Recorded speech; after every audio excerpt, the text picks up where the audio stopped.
Welcome to the lesson on the National Airspace System.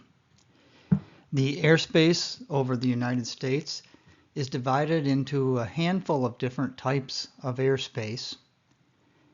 The rules that you need to operate under vary from one type of airspace to another.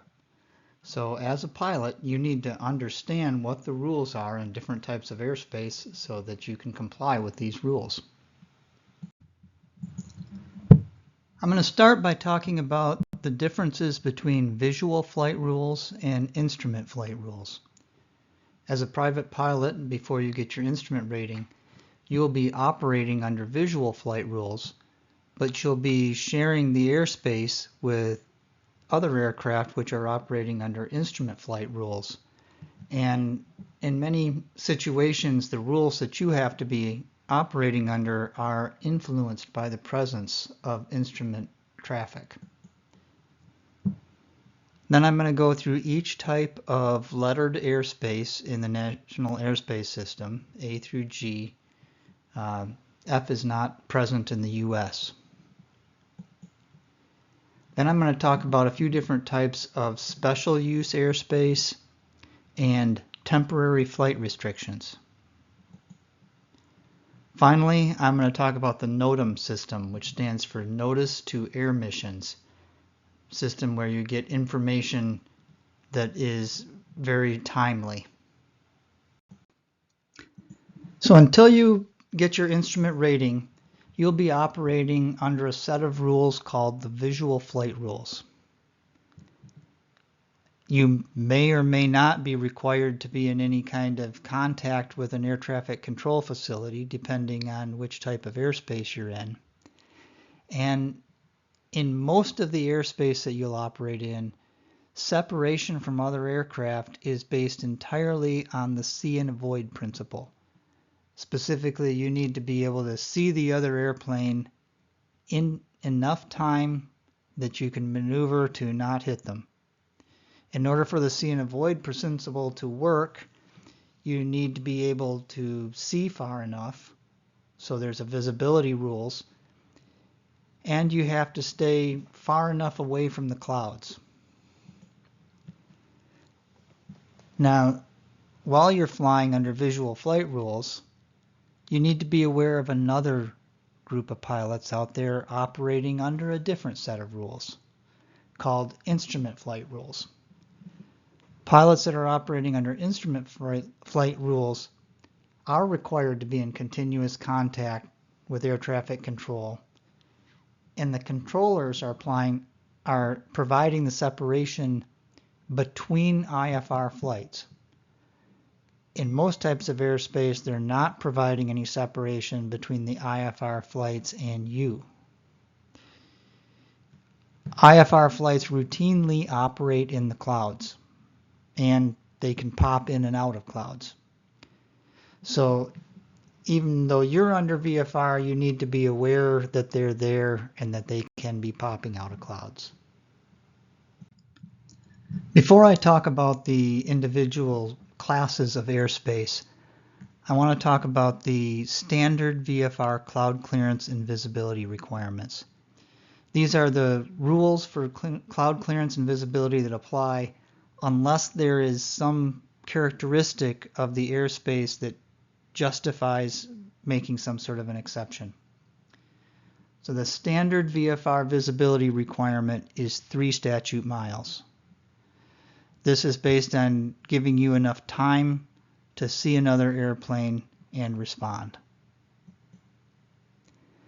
The standard VFR cloud clearance requirement is 500 feet below, 1,000 feet above, and 2,000 feet horizontally.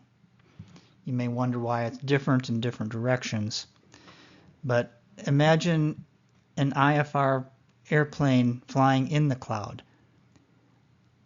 When they're climbing, they tend to be climbing several thousand feet per minute, so they can move from the top of a cloud up quite fast.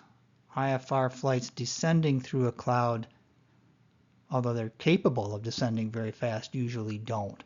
So you don't need quite as much space below the cloud. And obviously their fastest motion is horizontal motion, So you need the most space horizontally. So I'm going to cover the different types of airspace mostly in reverse alphabetical order, except that I'm going to cover Class E before I cover Class G. Class E airspace is basically the default type of airspace. Sometimes it's referred to as the everything else airspace. Unless there's some reason for a particular block of airspace to be a different class, then it would be Class E. Within Class E airspace, you will have a mixture of VFR flights and IFR flights. The VFR flights are not required to be using a radio or even have a radio. Oftentimes, even if they have a radio, they won't have it tuned into a predictable frequency. So you can't really count on VFR radio to know about other VFR flights in that airspace. Transponders and ADS-B are technologies that are used in aircraft to make the aircraft position better known to the air traffic control facilities and to other aircraft. In a lot of types of airspace, it's required to have those technologies installed in the aircraft. That isn't the case in Class E airspace. It is true that most of the airplanes that you'll encounter in Class airspace, E airspace, do have transponders and ADS-B because the owners of those aircraft want to be able to use those aircraft in the types of airspace that require them. But you will encounter some airplanes that don't have those. There's a tendency for pilots to become too heavily reliant on these technologies to spot traffic, since most people have it, and you need to be wary of not doing that. Below 10,000 feet, there's a speed limit that's applicable to most flights, 250 knots. This speed limit doesn't apply above 10,000 feet. And faster moving aircraft, you need to be able to see them farther away in order to see and avoid them. Therefore, the visibility and cloud clearance requirements increase when you go above 10,000 feet in Class E airspace. The visibility requirement becomes 5 miles instead of 3 miles. And the cloud clearance rules are 1,000 feet below, 1,000 feet above, and 1 statute mile horizontally. Class G airspace exists underneath Class E airspace. And this is airspace where we shouldn't be encountering people flying under instrument flight rules. Under instrument flight rules, there's a minimum altitude that the aircraft are allowed to be at, except when they're taking off and landing. In most places, the floor of the Class E airspace, or the top of the Class G airspace, is 1,200 feet above ground level. Around airports, it varies a little bit. It varies depending on the precision of the instrument guidance into that airport. So with airports with very precise instrument approaches, the Class E airspace will extend all the way down to the ground because IFR flights are allowed to approach to a very low altitude without being able to see the airport. At airports with less precise approaches, the Class E airspace may go down only to 700 feet because the IFR traffic will be expected to be operating, below clouds once they get to those altitudes. The sectional chart indicates what the altitude, what the floor of the Class E is. So this dotted magenta circle around this airport indicates that Class E extends to the surface in that area. This little wider shaded magenta region around the airport indicates where the floor of the Class E transitions from 1,200 to 700 feet above ground level. So when you're in Class G airspace, you shouldn't be encountering any IFR flights popping out of the clouds. As a result, the visibility and cloud clearance requirements can be relaxed a bit. So during the day, visibility requirement is changed from 3 statute miles to 1 statute mile. At nighttime, the 3 statute mile requirement still exists, with an exception for aircraft that are remaining in the traffic pattern. The cloud clearance requirement is changed to just clear of the clouds during the day. So as long as you are not in the cloud, you're fine. At night, you still have the same rules for how far you need to be from clouds. Of course, at night it can be almost impossible to actually know how far you are from a cloud until you actually are in it. Moving on, Class D airspace is airspace around an airport that has an operating control tower, but one that doesn't have radar service, which we will discuss next. The air traffic controllers in the control tower are sequencing traffic that are landing and taking off at the runways at the airport. And to do that, they need information about all the traffic that are operating near the airport. Therefore, you need to establish two-way radio communication with the air traffic control tower before you enter Class D airspace. Two-way radio communication is established when you call up the tower and they answer you with using your N number.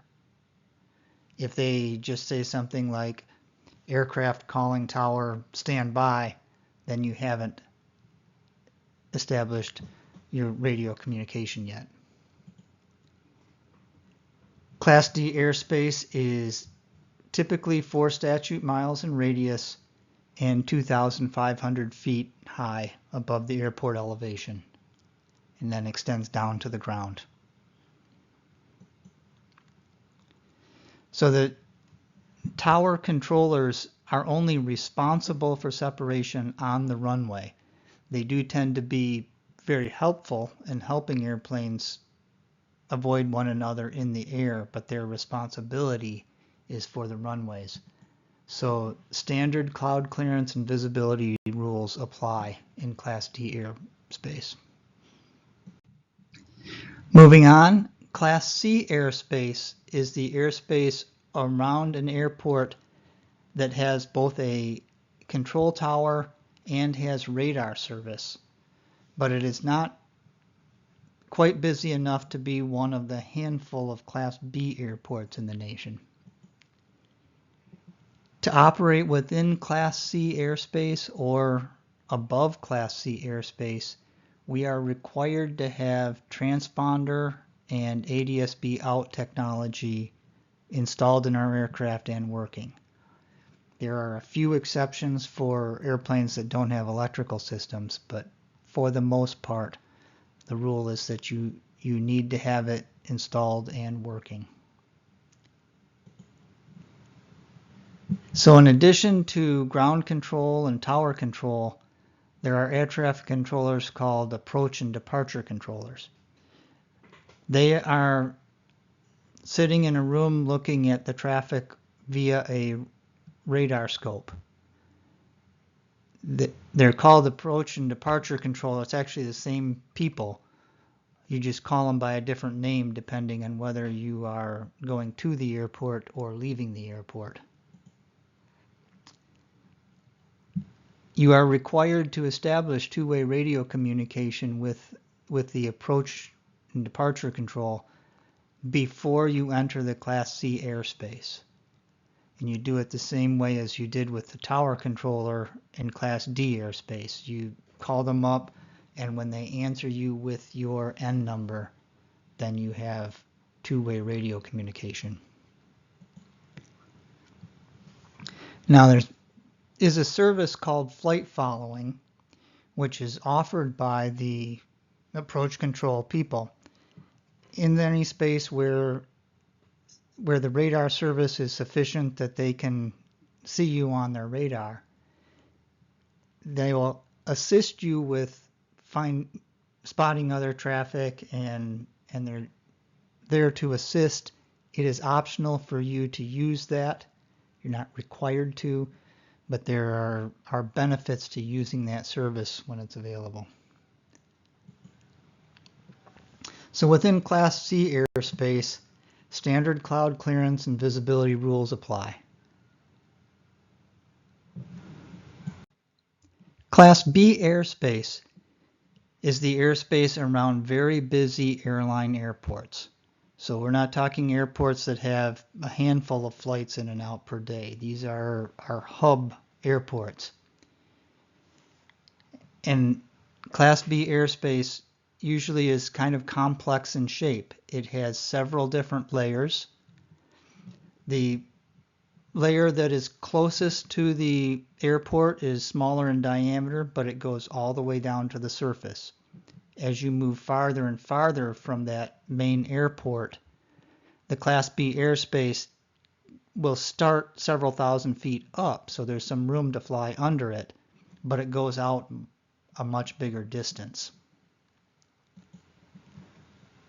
So whereas in Class C and Class D airspace, you just needed to hear your N number and have two-way radio communication, the rule is a bit different for Class B airspace. You need to specifically hear the words cleared to enter Class B. The controller will typically be giving you a heading to fly and an altitude to fly. Air traffic control provides separation between all aircraft in Class B, including VFR aircraft. So this is an exception to the normal rule where you're responsible for your own clearance to other aircraft. Because air traffic control is doing that, the cloud clearance rules are relaxed. So you only need to stay clear of the clouds when you're in Class B airspace. The rules for needing a transponder and ADS-B out are even more stringent than they are for Class C airspace. Within 30 nautical miles of that main airport, you need to have transponder and ADS-B, and you need it all the way to the ground. So whereas with Class C, if you're operating under a shelf of Class C, you don't need it. With Class B, you can't go under the Class B without transponder and ADS-B. You have to have it if you're within 30 nautical miles of the airport. So Class A airspace is the high up airspace. This covers airspace above 18,000 feet above sea level. There is a few exceptions where there are high mountains where they make the floor of the Class A higher to give people some room to get over the mountains without going into Class A. But the general rule is 18,000 feet and above. So all aircraft must operate under IFR in Class A unless they're authorized by ATC. So until you get your instrument rating, you won't have to think much about Class A other than to know that you need to stay out of it. The authorization can be given by air traffic control, but that's not something that's done lightly. That's the kind of thing that has to be negotiated with them well in advance of a flight. So this slide summarizes the visibility and cloud clearance rules for the different types of airspace. I'm not going to go through each one in detail because I've covered it on the previous slides. The easiest way to remember all these rules is to remember that standard rule and then to remember the exceptions by knowing the reason for the exception. So in addition to the various lettered classes of airspace, there are a number of types of special use airspace which the government has put special rules on because of the way that airspace is being used. One type of special use airspace is called prohibited airspace, and the name is pretty clear. Don't go there. You're not allowed to fly in it. Another type of airspace is restricted areas. These are a little less onerous than prohibited areas. You can get permission to fly through a restricted area by contacting the correct agency. They'll give you permission if they're not using it at the moment, but if the area is active, then they're not likely to give you permission. Warning areas are areas off the coast that the government is kind of encouraging you to avoid because dangerous stuff may happen there. Military operations areas are similar except they're within the country. VFR pilots should use extreme caution if the area is active. You can find out if a military operation area is active or not by talking to the flight service station. National security areas are areas where pilots are requested to voluntarily avoid. So they haven't decided to impose binding rules. They want pilots to just stay away from it voluntarily. So the types of special use airspace that were discussed in the previous slide stay in place for a long time. So they show up on the sectional charts, and you can see on a sectional chart where they are. Temporary flight restrictions are more transient types of special use airspace. These can be created anywhere that the government has decided that flight should be restricted.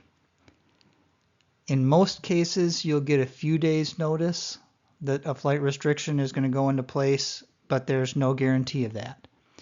So the most common types of TFRs that you may encounter, presidential or vice presidential movements or major party candidates, there will be a TFR around wherever that person is.